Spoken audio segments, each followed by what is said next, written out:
Alright, let's talk some inking now, huh? This is a Windsor Newton brush. It's a number 0. This is one I use.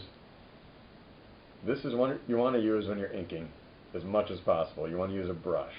I see a lot of guys when they first start out, they've got a fistful of these things and they go at it, and that's fine when you're first starting out. But eventually you want to use this, a brush.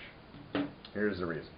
These technical pens here, even the decent ones, are just glorified magic markers. You got a tip there, and the tip's got some fiber, and the fiber's got ink in it, and it just gives you a nice rigid line, which is great if you're drawing, the side of a lamp post or something. But everything else in nature has texture and waves and curves, and you can't really do a whole hell of a lot of that with a technical pen.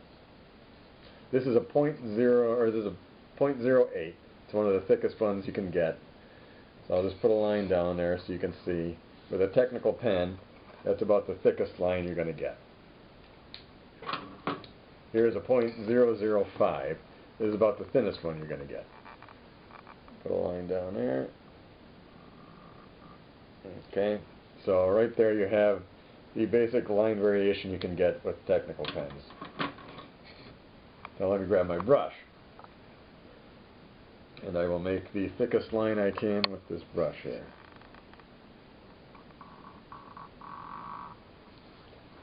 About 2, 3, maybe 4 times the thickness of the technical pen.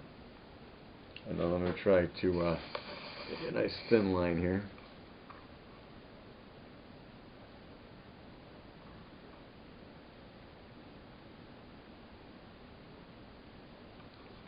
Okay, so you can see I can make a line much thinner and a line much thicker, and do it all with the same tool, which means I can do it all with all in the same stroke. And I can go nice and thick. I can make it thin again. I can go medium, thick, thin, thick, tiny.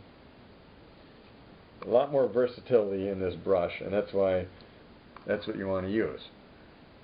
Also gives you a much cleaner line, and there's a few other reasons that I won't bore you with, but basically that's the reason. It's a lot more versatile, you can get better curves with it, and so on. Now, I'll briefly go through how you want to use a brush.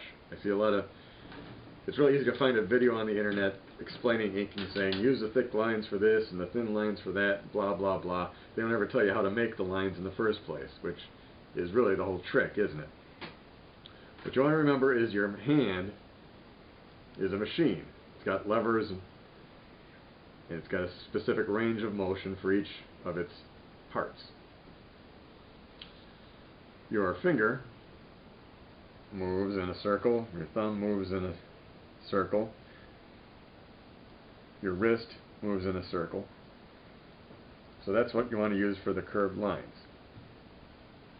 Now your finger and your thumb like to go outward and can stay steady coming outward a lot easier than they can coming inward.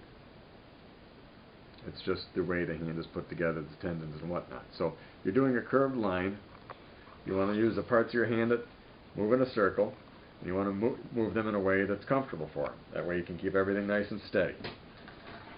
I'll draw one of Cthulhu's wings here. This page is already screwed up. I end up doing pages sometimes 2 or 3 times, so this will be a nice page just to show you. Here's a little curve here, and also you want to remember you want to drag the brush.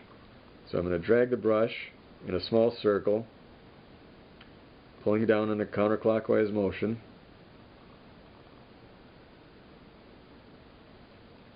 Like that. I'll do a couple tentacles for you. And I'm always going counterclockwise because that's what's most comfortable for that part of my hand. Now don't be afraid to spin the paper, because once you get out of the range of comfortable motion, that's when your lines start to wiggle and you start having problems holding the the brush to the line.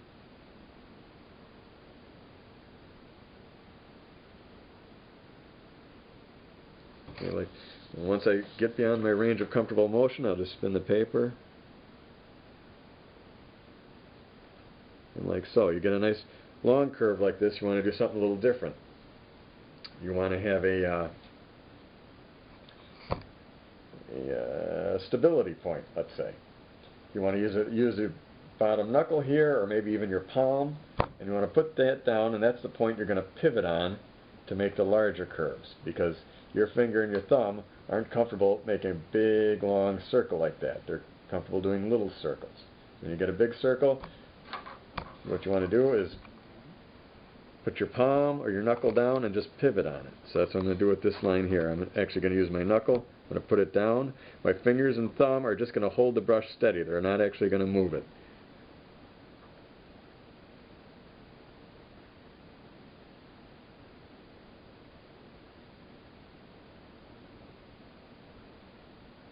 See, like so. I just put it down and pivot on that. It will give you a nice, smooth curve. And like I say, your thumb and your finger are just there to hold it steady, not to actually move it when you're getting into the longer lines. As for straight lines, if you have short straight lines, you can use your finger and thumb for that, and you just want to pull down. You want to pull straight in. And the thing you want to remember is the natural tendency of your hand is as you pull in, this brush is going to kind of make you want to rotate your hand and pull outward. You know, the closer you get the brush in, your hand is just going to sort of want to rock. And you don't want to do that, so keep an eye on that. I'm just going to put it down and just pull down.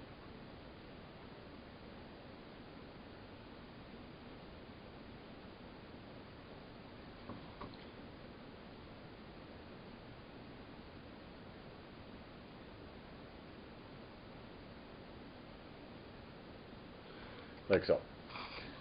Now for a longer line, a lot of people are going to start going to the technical pen, and I guess if you've got a real long line like in between the two walls, technical pen isn't a bad idea, because I have kind of a cartoony style. A little wiggle or a hiccup in the line just adds to it, so I use a brush for that as well. But I'm still going to remember the mechanics of everything. My hand, you know, the fingers, they're only comfortable with a short range of motion. I can't use my wrist because my wrist goes in a circle. So what I'm going to do is, again, I'm going to have a point where it's steady, and I'm going to pull back in a straight line with my elbow and my shoulder. Elbow and shoulder are used to going in a straight line back and forth. Your wrist wants to go in a circle, your fingers like going in a circle. The part of your arm that likes going straight back and forth, elbow and wrist. They're just a basic lever. That's all they want to do, so that's what you're going to use. So quickly here, I'll just do one or two. I'm going to put my palm down, and that is what I'm going to drag on. I'm going to drag on the palm. I'm not going to use my finger or my thumb for anything other than holding the brush steady. So actually, I'm going to flip this around a little bit, because when I'm dragging, I don't want to go off the paper, because then I'll get a little hiccup in the line. So let's try this one here. I'm going to put it down.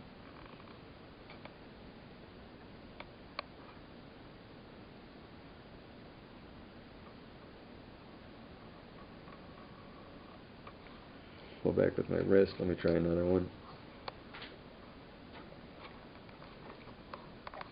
Go! Oh no!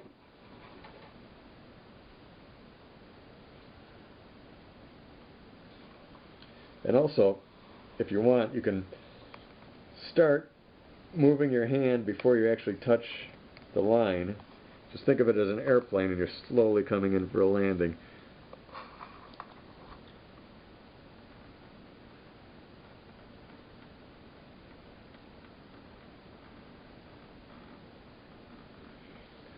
Like so. And so that's the basic techniques. It's going to take you a long time to get it steady, but it's worth it once you get the hang of it. This is going to drive you insane for about 3 months, and then it's just going to click for you. But while you're using this, just remember the mechanics of the hand, how it wants to move, and don't fight it. And also don't fight the brush. The brush is just made out of hair, and just like the hair on your head, humidity is going to affect it. There's going to be some days where it just doesn't want to do the straight line for you, and there's going to be some days where it just doesn't want to do the curved line. The ambient humidity affects this quite a bit, so you always want to not be inking at the last minute. So if you got a day where the brush is doing the straight lines great, you just do all the straight lines on all the pages. Same thing with the curves. Very rarely will you have a day where the brush does everything you want it to do. Thank you.